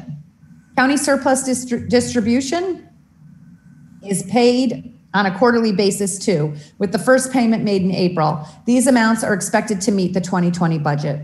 NYRA admissions tax is paid annually after the racing season has closed. Since there are no fans being admitted to the race course, I expect the entire budget of $723,300 not to be received. The bulk of franchise tax is paid annually in the last quarter of the year. As of 6/30/20, receipts are $142,000, a 2% increase from 2019. State aid revenue sharing is distributed in 2 installments, September and December, with the largest share received in December. Disbursements at this time are expected to be reduced by 20%. Ambulance transport fees as of 6/30/20 were $514,430 and were $573,894 as of 6/30/19. At This time, I do not expect reimbursements to meet budgeted amounts. Mortgage taxes paid semi-annually in May and November. As of June 30th, mortgage tax receipts are consistent with the prior year. Mortgage tax will most likely meet the $1.6 million budgeted for 2020. As of 6/30/20, $630,203 was received. As of 6/30/19, $623,000 was received. On June 18th, 2020, the city issued a tax anticipation note for $6,300,000. Taking into consideration the property tax revenue recognition issues, approximately 46% of revised revenues were actually received as of 6/30/20. The activity is a decrease from prior years when revenues collected were about 50% as of June 30th. Water and sewer revenues, the first quarter water and sewer bills for 2020 were mailed in April for a May 15th due date, and second quarter will be mailed in July for an August 15th due date. Capital revenues, the city closed on a general obligation bond on June 18th, 2020 to finance various 2020 capital projects for $7,428,164. Expenses in the general fund, the finance office, the discount on taxes is a final figure. For all other departments, liability insurance has been paid in full for the year. Additional expenses would be for claims or additional coverage. Also, most departments' total expenses are running at about 47%, which is consistent with prior years. Variances are due to seasonal expenses and grants. Retirement expenses have only been paid for 3 months in 2019. The remaining 9 months will be paid in December. That's going to be a large payment. Capital expenses are usually larger in months where the weather is more conducive to construction. Community development, since the community development block grants are awarded on a different schedule than the city's fiscal year, no budget is established. So that concludes the second quarter finance report. This can be found on the city website under Government Departments, Finance Department. My third item is an update 2020 city budget and city finances. Many locations across the United States have reopened have found it necessary to close again due to the resurgence of COVID-19. Cases have been steadily declining and stabilizing in New York. While Saratoga County and the city have seen a slight uptick, some of this is due to out-of-state employees working for nearby businesses that are utilizing Saratoga Hospital. At the federal level, Senate Republicans presented a new proposal, the HEALS Act, in the amount of $1 trillion last week and left session without discussion or vote. Regrettably, this contains no funding for local governments. The House Democrats' proposal, the HEROES Act, was released in May, and that was in the amount of $3 trillion and provided $1 trillion for state and local governments. Federal action will ultimately dictate what New York does next, if anything. If the federal government delivers the assistance the governor has requested, New York's budget will be balanced and no action is necessary. If the federal government fails to provide the funding requested, the state will need to consider revenue-raising concepts and spending reductions. We know the legislature is extremely reluctant to cut aid to schools, healthcare, and local governments, and is already considering various revenue-raising options. Things remain fluid, but we cannot count on federal or state aid to balance our 2020 or 2021 budgets. While downtown is certainly more populated than it has been this summer, with COVID, we cannot expect revenues to rise to former levels for months, if not years. It will be some time before the new economy establishes itself. In addition, social behavioral consumer changes, closed businesses, widespread unemployment, and other results of COVID-19 will continue to affect revenue collection well into the future. City's cash flow from January to June, city's reserves, assignments, and revenue collections diminished. In contrast, expenditures continued in accordance with the 2020 budget plan that did not account for this. Through May, we absorbed this using fund balance. June was our break point. We had several millions in expenditures due, and we issued the tax anticipation note. I've said this before, the city's next break point will be November, December. It is projected that the ending balance after revenue collection and expenditure disbursements will not be sufficient to meet payroll and pay bills owed in November. The deficiency anticipated in the last month of the year is $5.3 million. Please note that these deficiencies are cash flow shortages. This means that we won't have sufficient cash to make payroll or pay our bills. And this should be distinguished from a budget deficit, which merely signals that the city's plan has gone awry. In the absence of any sign of federal or state assistance, finance is considering two options. a revenue anticipation loan. This is similar to the tax anticipation loan that the city obtained in June, except that it is backed by anticipated revenue rather than anticipated tax collection. Like the TAN, it is a short-term loan due 1 year from the date of signing. In addition to the $6.3 million TAN, the RAN will also have to be budgeted for repayment in 2021. Deficit financing. Deficit financing allows a jurisdiction to bond an amount equal to its projected budget deficit and pay this back over a 10-year period. New York State Local Finance Law, Article 2, Title 1, Section 10.10. A municipality must receive authority from the state to initiate deficit financing, which in this case requires a home rule bill introduced by both the Senate and Assembly, passed by the state legislature, and approved by the governor. Subsequently, the amount of the deficit must be certified by the state comptroller. We have reduced expenditures, borrowed funds, depleted fund balance and reserves, and delayed capital needs. We will complete the year 2020 and face 2021 with exhausted financial resources. Finance has reached out to our state legislators to introduce this bill. The state comptroller's office to confirm the process for obtaining certification for the proceeding. City Bond Counsel, and as well as the city attorney for guidance.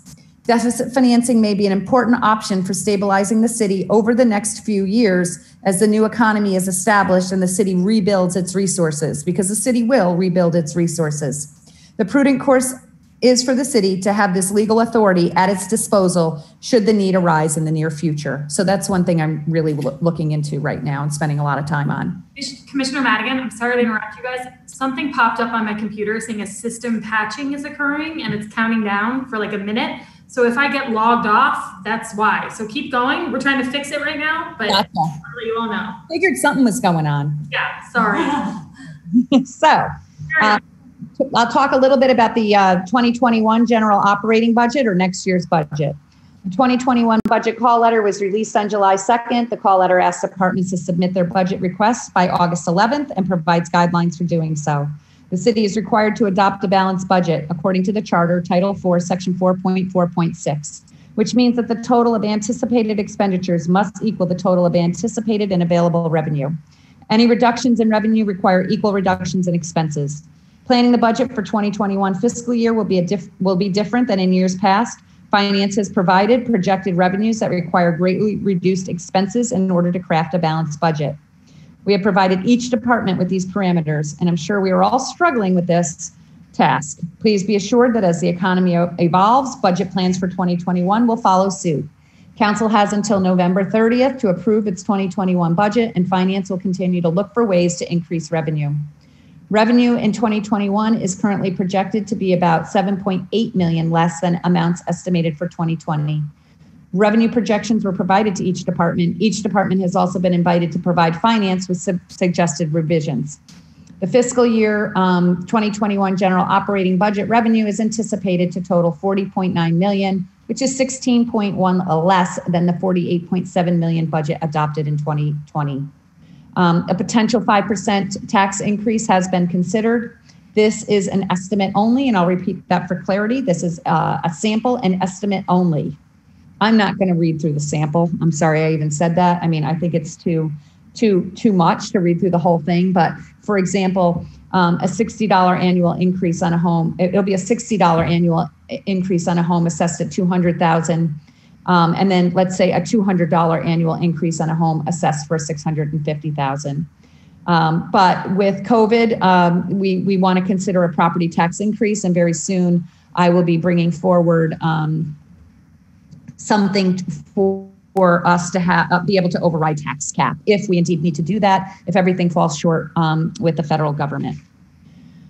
It is important that we work together to prepare for the coming months and plan for 2021. Information changes every day, and I will continue to review new data and pursue new ideas as we manage to revamp and rebuild the city of Saratoga Springs. And thank you for allowing me to have this discussion every week with you and the public. Item number 4 is a discussion budget transfers contingency. The item was approved for a 4-1 vote at the 8/3/20 pre-agenda meeting.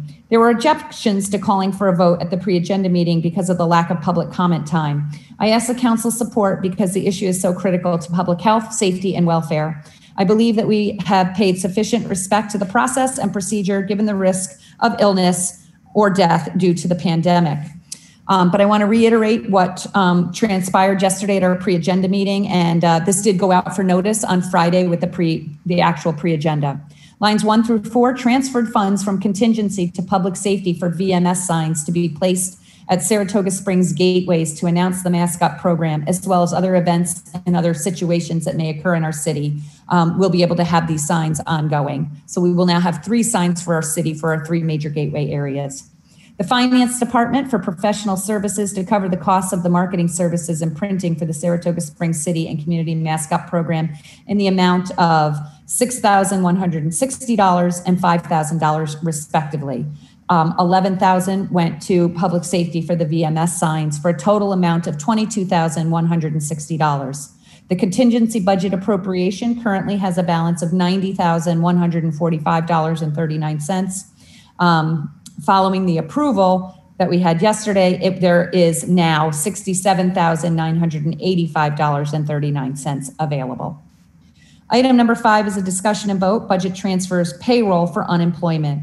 Furloughs resulted in lower wage expenditures and increased unemployment expenditures. These transfers are to cover the increases in unemployment using unused wage appropriations. The cost of unemployment was less than the cost of the wage savings. Lines 1 through 28 transfer funds from various department wage lines for employees who went out on furlough to unemployment lines to cover unemployment costs in the amount totaling $126,007.88.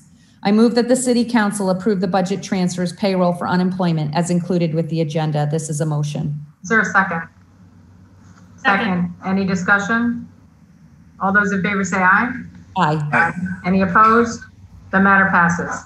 Thank you. Item number 6, discussion and vote, budget transfers, payroll. Lines 1 through 27, transfer funds for public safety, public works, and recreation department wage lines to reallocate wage expenditures through year end.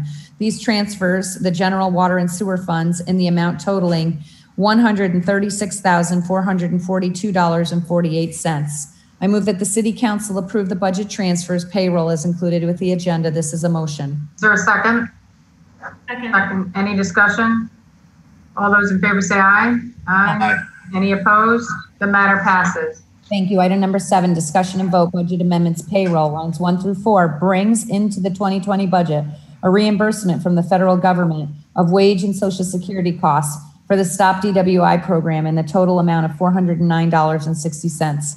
I move that the City Council approve the budget amendments payroll as included with the agenda. This is a motion. Is there a second? Second. Any discussion? All those in favor say aye. Aye. Any opposed? The matter passes. Item number 8 is a discussion and vote, standard workday resolution. The standard workday resolution distributed with the agenda is to establish a standard workday for each council member or an appointee, a political appointee. Required by the state, it is necessary to ensure all elected officials' retirement is calculated properly. I move that the City Council approve standard workday resolution as included with the agenda. This is a motion. Is there a second? Second. Any discussion? All those in favor say aye. Aye. Any opposed? The matter passes.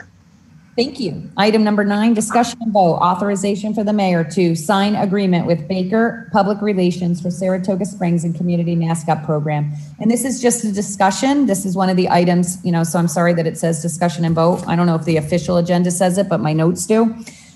So really that should just read discussion. This item was approved 3-2 at the 8/3/20 pre-agenda meeting. There were objections to calling for a vote at the pre-agenda meeting because of the lack of public comment time and insurance issues.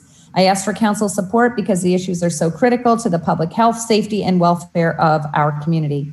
I believe that we paid sufficient respect to the process and procedure given the risk of illness or death due to the pandemic. To recap, in response to an RFQ, Baker Public Relations was chosen to lead the marketing team for Saratoga Springs and Community Mask Up campaign for a fee of $6,160. Baker PR is a small regional firm located in the Capital District with firsthand knowledge of our local experience. We are very happy to have them join Saratoga Springs Community Mask Up campaign. The city's standard agreement calls for certain insurance coverages, including cyber, privacy, liability, and professional liability insurance per occurrences aggregate of $5 million. Baker PR has met all the requirements except for these two. It has no cyber privacy liability coverage, and its professional liability coverage occurrence aggregate is in the amount of $2 million. So I ask the council to approve this agreement with the insurance that had been provided. Baker PR will be working with graphic design services and public service announcements. Additionally, while they will be assisting with the social media part of the mass campaign, Facebook, city website, et cetera, these tools are not in any way tied to our internal secure servers, and everything will have final approval by someone from the city, a commissioner, et cetera. Again, even for our social media campaign, it's in terms of design and production, size and fit for Facebook, et cetera. They will in no way touch our server, which I think is fairly key. I'm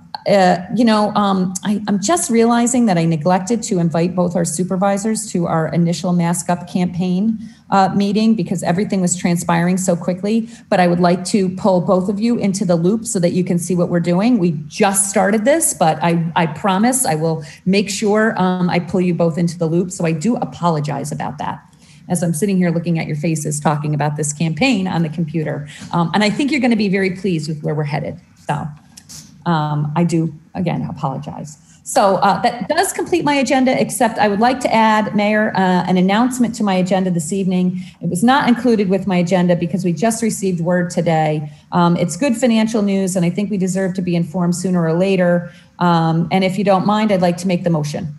Sure. Okay. I move that the City Council approve the addition of an announcement, successful bond refunding results in substantial savings. This is a motion. Is there a second? Second. Any discussion? All those in favor say aye. Aye. Aye. Any opposed? The matter passes. So now I'm on to my announcement on my agenda. Today, the city refinanced its 2011 and 2012 bonds. The aggregate budgetary savings over 19 years is $1,230,509.58. This is an average of $60,000 annually. It's even better than we had originally anticipated. And interest rates were lower than expected, and the market had ample cash to invest. So I'm very, very pleased. And on that note, my agenda is concluded. I'm tired of even hearing my own voice right now. Thank you, Mayor. Thank you, Commissioner. On to Public Works, Commissioner Saratoga. Thank you, Mayor. I have 3 items on my agenda. The first item is discussion and vote. This is authorization for the mayor to sign change order number 3 with Bellamy Construction for the route, for Cateros Avenue West and Nelson Avenue water main replacement. This change order number 3 with Bellamy Construction adjusts the contract price to account for unused contract quantities and allowance funds. The associated cost savings is $52,192.73. Therefore, I move for the mayor to sign change order number 3 with Bellamy Construction for the route for the Cateros West Avenue and Nelson Avenue water main replacement for a credit to the city in the amount of $52,192.73. And I put that in the form of a motion. Is there a second? Second. Any discussion? All those in favor say aye. Aye. Any opposed? The matter passes. Second item on my agenda is discussion and vote. This is to establish a title and grade for Department of Public Works Dispatch Supervisor. This position will provide overall supervision of the DPW dispatch operation and assist the DPW administration with meeting departmental goals. The new position will be responsible for preparing schedules and the coordination of all DPW dispatch activities. Now, more than ever, one of the most important duties will be ensuring that security cameras are constantly monitored to prevent vandalism and damage to the city's infrastructure, parks, and historic artifacts. The DPW dispatch supervisor will ensure that dispatchers are trained and responsible for monitoring and logging the camera live feed and contacting the police department immediately to prevent damage. The dispatch supervisor will also be responsible for coordination of the installation and maintenance of the fleet management global positioning system between the DPW administration, staff, and automotive service manager. The position will provide ongoing assistance and inventory management of the GPS system. The supervisor will also be the point of contact for maintaining daily work logs, the coordination, ordering, and payment of accounts for a variety of DPW items, and serving as an inventory control point at the DPW garage. Finally, this position provides direct support in operational planning to the DPW administration. I'm proposing that this title, Department of Public Works Dispatch Supervisor, be set as starting pay $29.65 an hour. Funding is within the DPW budget. And again, we've sent a description of the duties, and it was previously distributed with the agenda. So therefore, I move for the council to approve establishing the title DPW Dispatch Supervisor at a starting pay of $29.65 an hour, and I put that in form of a motion.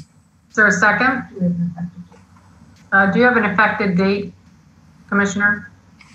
I think it would be if we approve this. Okay. I think that's how it works. Okay. Is there a second?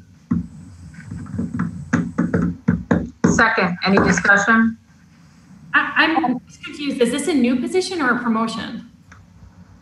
It's actually a new position. I already have a person, in my department who's kind of doing some of this stuff, working out a grade. She's been really good. She's taken on a lot of extra work, and we've given her some additional work, and she's come up with a lot of good ideas. And I think this position is needed. We now have 3 dispatchers, so we can do 24/7. We can only do 5 days a week right now, but it's important that we get the feed for the cameras for Congress Park and the parking deck and all that over there. And somebody needs to kind of keep track of all this stuff. And she would be the person to do it. This person would be the one. We usually do these things through the budget. I don't know how I missed it, but this wasn't approved through the 2020 budget. So I'm not sure why it's on the agenda right now. I mean, the IT security position was actually approved in the budget, and that didn't make it through the agenda. This position was not approved in the 2020 budget. Well, okay. Neither was the communications person. Neither was the budget person in your office. I'm not going to argue with it. I'm only telling you that this is the third time. This is the third time I brought this, and we've discussed this position at budget time, and just before the budget, we put it in the budget. It was taken out of the budget, along with a few other positions. It was taken out of the budget. It was in the budget. It was taken out of the budget. So since I haven't been here for, it's important. Commissioner, just let me finish. Sorry. It's important that we have somebody watching these cameras over there. Now, I can tell you that we did get an email from the police department. They're not watching the cameras. Nobody's looking at the cameras. We have cameras in the park. Nobody's looking at them. We've had numerous vandalism over there. I mean, it's cost the city a ton of money. For what reason? We need somebody there to be able to watch the cameras, to look at it, and this person would be in charge of that whole process. That's all I'm saying. Listen, if you don't want it, I don't care. It's a position that I don't think I would never bring a position to the table if I didn't think it was necessary, especially now. It makes more sense to do it now than ever. So it's a matter of $2,000 for the year. It's like $2,900 for the year. That's all it is. So, and it's a lot of work and a little bit of money for all that responsibility. So look, if you don't want to okay it, don't okay it. I really don't care. But we did have this position in the budget, unlike some of the other positions that I even voted in favor of because I thought we needed it. So I'll make the motion, and I think we got a second. I don't know if anybody else has any comments, but Commissioner Dalton. Yeah, the only reason I was asking is that maybe I missed something, but this is just new to me as of tonight. And so I would love to be able to talk about the position more and how it's going to coordinate with the police department before I vote on it, if possible. I'm not against adding this position. I think there's a necessity for it. This is just the first time I'm hearing about it. I brought this position at a meeting. It was a few months ago. I must not. A few months ago. I don't know. we were told to bring it back. Look, if I don't have support here, just tell me I don't have support, and I'll move on. Okay, let me just take it. Okay with it. But I'm telling you right now, all the vandalism, everything that's been going on in the city, DPW is getting, a bad rap here, and it's not because we're not trying. No, it's because of the lack. Let me finish. It's because of the lack of the responsibility for the council not to take on something like this. It makes no sense. We just spent $70,000 or $60,000 for a Mascot campaign or a Mascot campaign when we can't afford to do that, because we had nothing but bad news from the Commissioner of Finance that we don't have any money. At the end of the year, we could be facing layoffs. So the last time that happened, I was sitting in the seat. And we had dispatchers over there. We didn't have the problems that we're having right now in Congress Park or over at the parking deck or any place else. The last thing I want to see is any more, vandalism or any more of that kind of thing down the park. Nobody's watching the cameras. The cameras are only good as the people that watch them. Somebody needs to take the responsibility and make sure that gets done and log it all on along with some of the other responsibilities. That's all I'm trying to do here. Listen. If you want to do it, I'm okay with that. But when the residents come to meetings or when they respond, listen, it's not me who doesn't care. It's the council who doesn't care. That's all I'm saying. Okay, I take offense to the Known comment. about it or not, this is the third time I brought this thing to the table. What I'm trying to find out is where are the feeds being now? Are the feeds being routed somewhere now that the police department is missing them or not watching them? That's what I'm trying to figure out. You're the Commissioner of Public Safety. How come you don't know that? Okay, let's just take it to a vote. I'm telling you, it did. This isn't how we do things. This was taken out of the budget. It wasn't approved in the budget. You keep bringing it. I have a position that was approved in the budget, and I tried to bring it. You wouldn't support it. And don't be comparing this to a mass campaign for the public health during a pandemic. You just spent $60,000 of tax money. 60 when we at 60 plus. 60 plus. 66. Whatever. You bought two signs. That's the wrong way to do it. You bought two signs. Wrong way, right way. Listen, I'm not going to take any more responsibility for any more vandalism that happens in there. I'm doing everything I can to stop it. If you people don't care, then I don't care. I'm telling you, it's the wrong thing to do by not supporting this position, by not having somebody in charge. That's all I'm saying. You can do whatever you want to do, but I'm done. I'm done. We just had a statue that was vandalized in there. Nobody knows what happened. If we had somebody that was in charge that was sitting there, even if we just had the feed over there. I've been trying to get the feed over at dispatch. I can't even get the feed over there. Don't ask me why. I don't know. Ask IT. Because it costs money and we don't have any. Oh no, but we got money for a campaign for a mask. That makes absolutely no sense. Well, you didn't vote for it, so you can feel good about it. And just made no sense. I'm good. Listen. Well, thank you for answering my question about. I'm good with it. Now I know that the police department doesn't have access to the feed. That's all I wanted to clear up. They have no access. The police department does have access to Congress. Okay, can we take this to vote, please? All those in favor say aye. Aye. Aye. Aye. Those opposed? No, but this is a completely wrong way to go about getting a new position. And if this is how we're going to do it, then what's the point of the budget? This was not approved in the budget. And I'm disappointed that my council members went and supported this. This was not supported in the budget. And frankly, I mean, like, if really this is the way people are going to do business, yeah, just like we did yesterday. People raise it. Okay, the matter passes. Thank you. We all give everybody a Third item on my agenda. Thank you, Council. Third item on my agenda, discussion and vote. Approval to pay invoice INO 1049446 in the amount of $2,348.02 to Ross Valve. This invoice is a result of an emergency repair to two pilot valves at the Geyser Crest Wellfield's main pump station. These pressure reducing valves were not functioning properly, and there was an issue with water pressure there. So therefore, I move for approval to pay invoice number IN0104 9446 in the amount of $2,348.02 to Ross Valvin, and put that in the form of a motion. Is there a second? Second. Any discussion? All those in favor say aye. Aye. Aye. Any opposed? The matter passes. Thank you. That concludes my agenda. Thank you, Commissioner. On to public safety. I can't hear you, Robin. I had one quick comment on Commissioner Madigan's item 9 on her agenda that I was hoping to have permission to express. Is that allowed? Yes? No? Sure. Okay. Are you okay with that, Commissioner Madigan? Sure. Okay. So I just wanted to say that I really think it's important that we support local businesses when we're outsourcing services like public relations.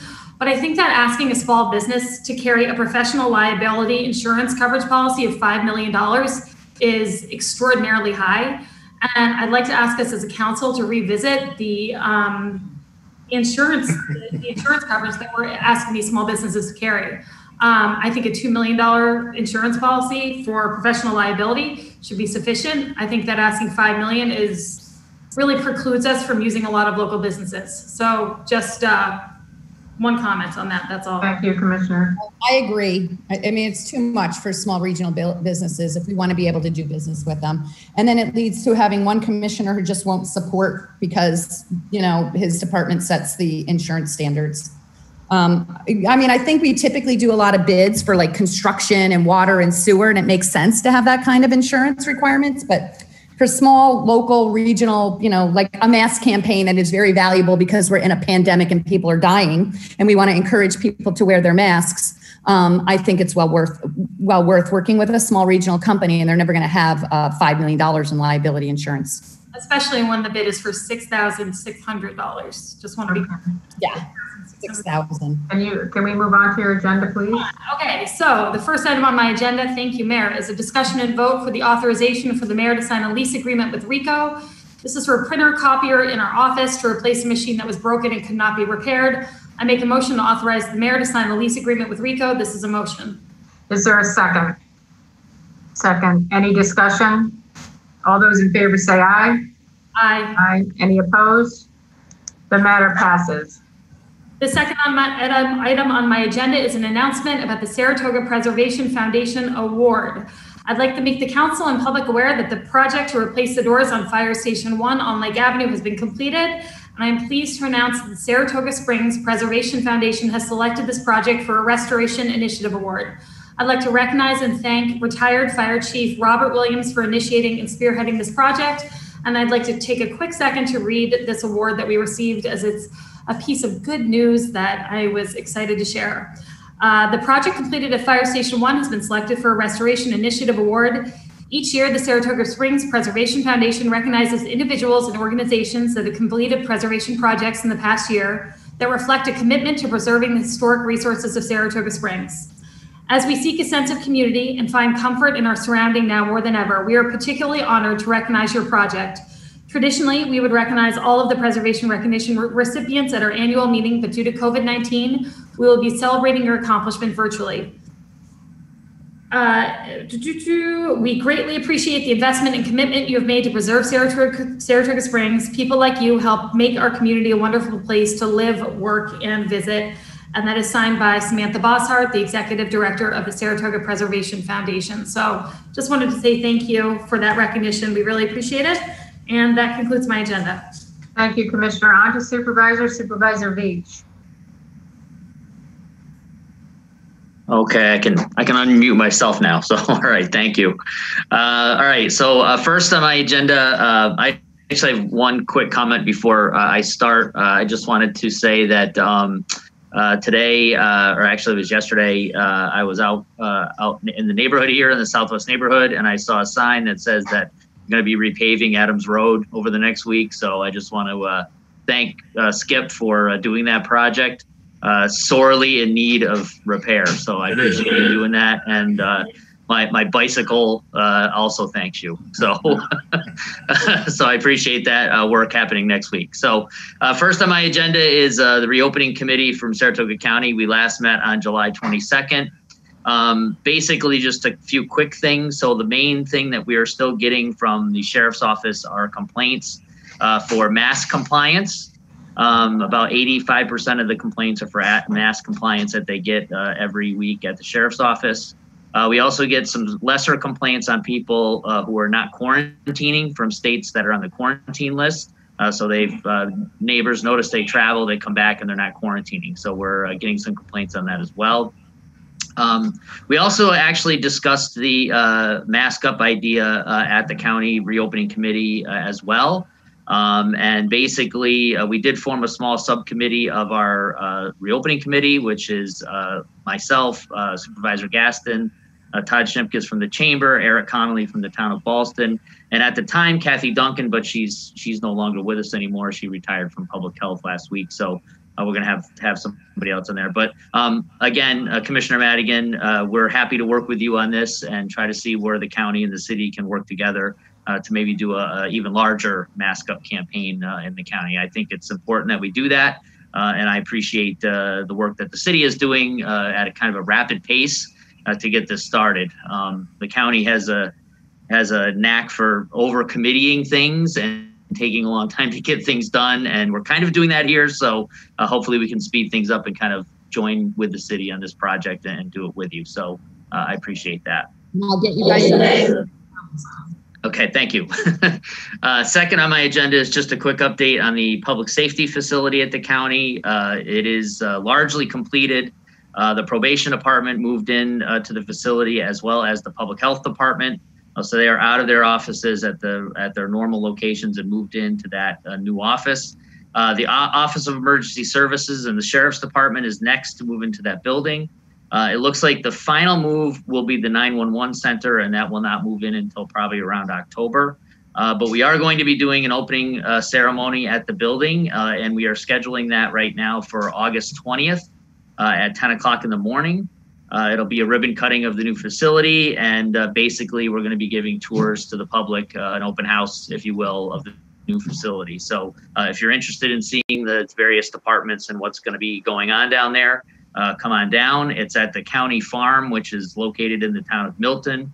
If you know where the animal shelter is, hopefully you don't know where the jail is, but if you know where the animal shelter is, you will find that building. It's right across the street from it. So come on down and check us out. Next on the agenda is just a quick update on the Saratoga Casino and Hotel Foundation. We had a meeting today. The mayor is on that foundation, so thank you, Mayor, for meeting today. We met and had our meeting for 2020. The unfortunate news from the Saratoga Casino Hotel Foundation is that we will not be doing our program this year due to the COVID-19.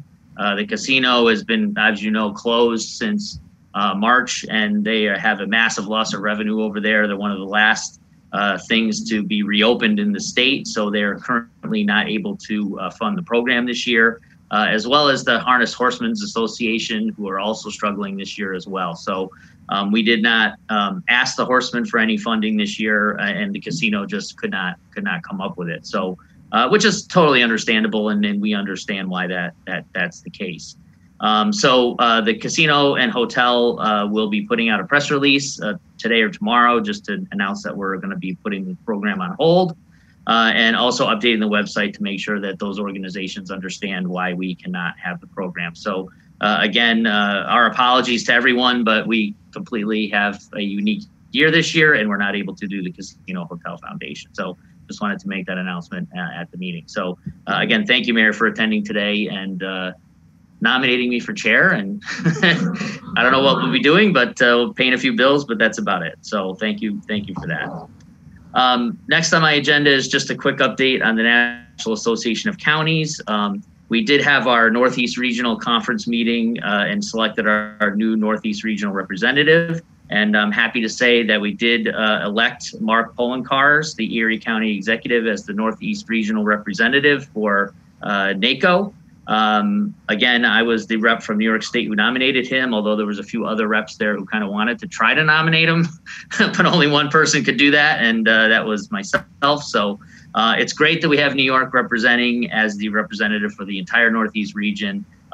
We have big challenges right now, as mentioned before. The bill in Congress for local relief is so necessary. And basically our state, as well as the Northeast region, is going to be lobbying all of our Congress people, senators and representatives to get that local funding down to the county and the local level so that we can meet our budgets if possible. I know it's always a challenge in Washington, but you know, having a guy from New York be our regional representative is very important. So I was happy to do that and glad that that occurred. And then last on the agenda is an update from the New York State Association of Counties. Today, we actually had our Public Safety Committee meet virtually on a Zoom meeting. We only had one resolution, which was regarding the Governor's Executive Order 203, which is the committee that was appointed earlier today by the council regarding the local departments and police reform.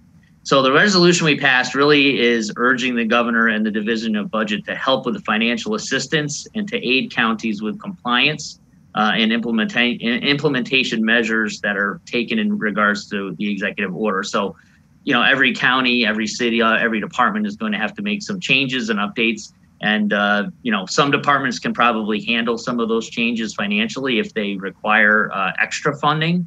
And so that's kind of what we're asking the state to do for us, is if, you know, to some extent it's a mandate or an unfunded mandate from the state. And if there is funding that's needed, we're looking for some help from the state to do that. But that was really the only resolution that we had.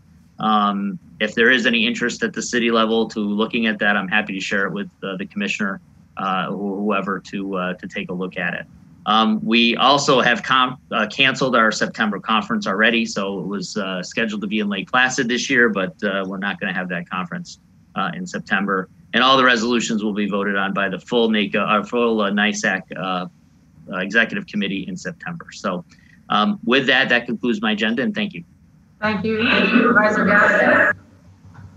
The first item on my agenda is just a discussion about COVID-19. As was said earlier, we continue to go up by a few cases every day. Fortunately, our hospitalization rate has remained stable relatively for the past couple of days. And the percent of tests that are coming out as positive is dropping. So that is good.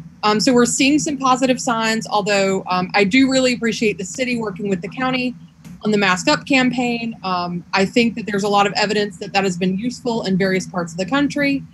And I think we can do that here, especially to connect with those who are maybe visiting the city from elsewhere and are not as familiar with how well our city has otherwise been doing. So I think this will really capture that group and make sure that everybody can stay safe and healthy. In addition, though, our Director of Public Health, Kathy Duncan, has left us for a much deserved rest. Our Overseer of Patient Services, Kathy Medic, is quite capable and is taken over until a new Commissioner of Health is hired. So rest assured, we still have someone who has been leading the march against COVID the entire time, and all public health services remain open as they have been. The second item on my agenda is an update from NACO. Last city council meeting, I updated regarding receiving vice chairmanship appointments to a couple of committees, but I was delighted to get my appointment letter and find out I've also been appointed to the Immigration Reform Task Force, which I think is an interesting committee for me to be on as one of the few representatives from outside of the West or Southern states.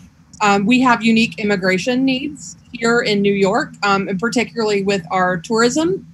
So this will be very interesting, and I'm really grateful that we have some representation on there to talk about that and talk about our needs. I hope to work closely with Commissioner Dalton on what our particular city concerns are, as well as with the sheriff. And also I was appointed to the Geospatial Information Systems Committee, which means I have a lot of work to do to figure out exactly the best way to use that. I know the Department of Public Works here in the city and in the county uses a lot of GIS for making sure that they can keep track of where things are, repair things, and any way that we can do that in a more efficient and cheap way to provide services will be beneficial. So excited about moving forward on that. The third item is also a New York State Association of Counties update. I'm a member of the Public Health and Mental Health Committee on NISAC, and we met today, and the two resolutions that were most important to us were one, asking the governor to please keep public health and mental health out of any cuts that are put forward in state budgets, particularly when you're talking about a pandemic. Now is not the time for public health on the state level to receive a 20% cut. That definitely trickles down to the county government and our services throughout the city as well. And we also put forward a resolution that I'd love to hear, not necessarily now, but at a later date, the concerns of the commissioners. We are requesting that the governor sign a bill that has passed both houses that will provide a task force for trauma, especially as related to first responders and frontline personnel in responding to issues such as COVID. There's a lot of secondary trauma in our hospital providers, in our public health individuals, in our police and fire department as they are responding to things that they are not used to. And this will help inform our ability to support them and keep them working, because we don't want the trauma to become so severe that they are unable to function anymore. We love our police and fire working as well as they can. The fourth item on my agenda is I had previously scheduled a public forum for this week, and due to my own need to utilize Saratoga Hospital's 125 years of service, I am not going to be having that this week. Instead, I will be undergoing surgery on Friday, and I will move the public forum to as soon as I make sure that I'm up and running again. As well as a matter, I did post this on my official page, because obviously one never knows with medical procedures. I may be a little bit slower to respond. Please still reach out and I will make sure everything is monitored. And if there's anything urgent, mark it as such so that I can make sure to get to it as soon as possible. And that concludes my agenda. Thank you, Supervisor. Any other business from the council? I have one thing to add. Can you hear me? Yes. I realize that I'm the junior member of this council, and I know that we're all going to have disagreements and have questions, but I just want to ask in general, if we can all treat each other with a little more respect when we do have questions or disagreements, I know I would really appreciate it. Thank you. Thank you. All right, we are adjourned. Thank you. Public Affairs programming on Look TV is underwritten by the generous support of Pinnell's Restaurant, classic Italian-American food since 1922, and Stored Tech, technology solutions for computers, networks, and phone. Stored Tech, your technology, our passion. 1922, Babe Ruth debuts with the Yankees. WGY signs on air. Exterminator wins the Saratoga Cup, and Pinnell's Restaurant opens its doors for the very first time. For 5 generations, Pinnell's has been preparing delicious Italian food, served in a comfortable, home-like setting where everyone is welcome. 90 years of authentic Italian recipes, 90 years of the freshest ingredients, and 90 years of the finest classic Italian dishes, all made daily by hand. Pinnell's Italian Restaurant, a Saratoga dining tradition since 1922. Most cybersecurity firms deal only with prevention, the systems that block hackers and viruses. Stored Tech knows the root cause is actually good people doing bad things. So we offer a security training program which includes certifying all participants to show they understand the basics. Technology solutions for computers, networks, and phones. Stored Tech, your technology, our passion.